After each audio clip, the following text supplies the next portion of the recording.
Hello दोस्तों, cook with Shilpa में आप सबका स्वागत है। आज हम बनाएंगे मलाई से बटर और बटर से घी। चलिए शुरू करते हैं। यहाँ पर मैंने मलाई ली है। दूध गर्म करके उसके ऊपर जो मलाई आती है उसे आप एक डिब्बे में किसी भी बर्तन में साइड में निकाल कर फ्रिज में रख सकते हैं। और 5-6 दिनों के बाद जितनी भी मलाई जमा होती है उससे आपको मिक्सर जार में इस तरह से डालना है। हमने फ्रिज से निकाला है और डायरेक्टली मिक्सर जार में डाला है। और इसमें पानी जो हम यूज़ कर रहे हैं वो फ्रिज का नहीं है, नॉर्मल टेम्परेचर का पानी है। तो पानी हमने डाल दिया है। अब सबसे इम्पॉर्टेंट चीज़ हम इसमें डालेंगे दही। दही डालने की वजह से इसमें बहुत अच्छा टेस्ट आता है, बटर को भी और घी को भी। तो दही डालना बहुत ज़रूरी है। तो यहाँ पर 4 चम्मच दही है जो हम इसमें डाल रहे हैं। अगर आप चाहे तो जिस बर्तन में आप मलाई निकाल रहे हैं उसी में आप रोज़ाना थोड़ा थोड़ा 2 चम्मच 1 चम्मच दही डालकर भी रख सकते हैं, वैसे भी चलेगा।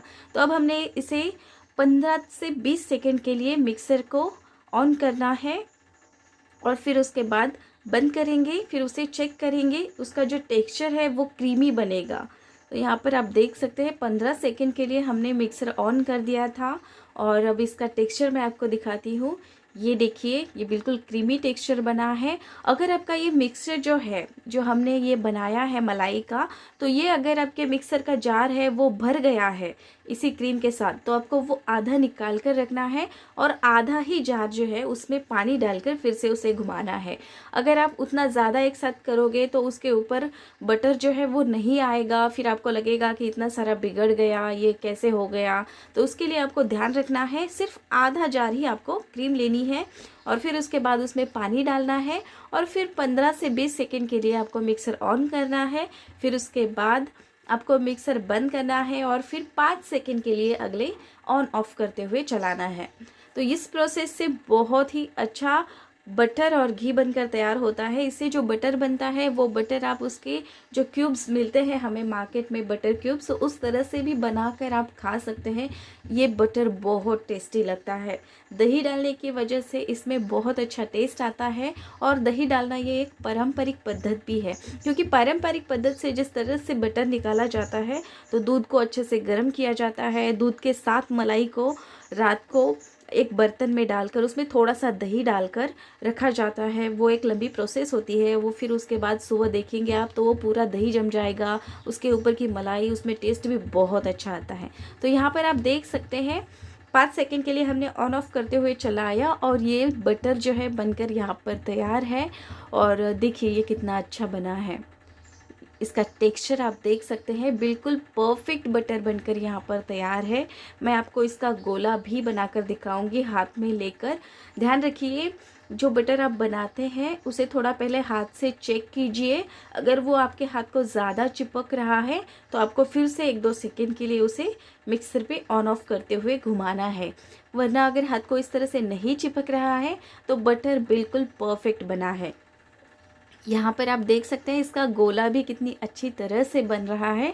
बिल्कुल इसी तरह से बनना चाहिए, तभी बटर परफेक्ट बनेगा। आप इस बटर को 2-3 बार पानी से धो लीजिए। बटर पेपर पर रखकर आप उसे बटर क्यूब्स का शेप दे सकते हैं। और ये बची हुई छाछ जो है ये भी खटास वाली छाछ है, बहुत टेस्टी लगती है पीने में। इसका आप मट्ठा बना सकते हैं, कढ़ी बना सकते हैं, वो भी यूज़ कर सकते हैं उस तरह से। और अब इसका हम घी बनाएंगे इस बटर से। तो उसके लिए एक पतीले में हमने ले लिया है और गैस पर रखेंगे, गैस ऑन करेंगे और मीडियम फ्लेम पर हमें इसे बनाना है।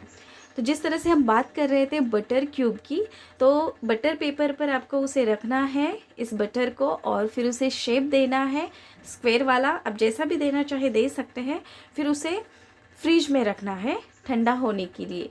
फिर उसके बाद आप उसके क्यूब्स बना सकते हैं और उस तरह से भी बटर यूज़ कर सकते हैं, उससे भी इसका टेस्ट बहुत अच्छा आएगा। अगर डायरेक्टली आप मलाई से घी बनाते हैं, जैसे कि मलाई गरम कर दी है और उससे घी बना दिया है, तो उस घी को भी बिल्कुल भी टेस्ट अच्छा नहीं आता। तो आपको इसी तरह से प्रोसेस के साथ बनाना है। मलाई में दही ज़रूर डालना है। ये दो बातें ज़रूर ध्यान में रखनी है, मलाई में दही डालना और डायरेक्टली मलाई से घी ना बनाना। तो आप यहाँ पर देख सकते हैं घी जो है बनकर तैयार है। ये हल्का सा ठंडा भी हो गया है। अब हम इसे किसी और बर्तन में निकाल सकते हैं, जैसे कि आप डिब्बे में निकाल सकते हैं। मैं यहाँ पर एक कप में निकाल रही हूँ, क्योंकि मैं रेगुलरली घी बनाती हूँ और हम रोज़ाना खाने में यूज़ करते हैं, तो इसलिए मैं इस तरह के कप में निकालती हूँ, जिसे ढककर रखेंगे हम साइड में, और जब भी खाने का मन हो तब हम आसानी से इसे ले सकते हैं। तो आपको ये बनाने का तरीका कैसा लगा, ये मुझे कमेंट करके आप ज़रूर बताइए। यहाँ पर होममेड घी जो है बनकर तैयार है। बहुत ही खुशबूदार घी बनता है। इसका टेस्ट आप जब बनाएंगे तभी आपको पता चलेगा। अगर चैनल पर नए हैं तो चैनल को सब्सक्राइब कीजिए। वीडियो पसंद आए तो वीडियो को लाइक कीजिए। Thanks for watching.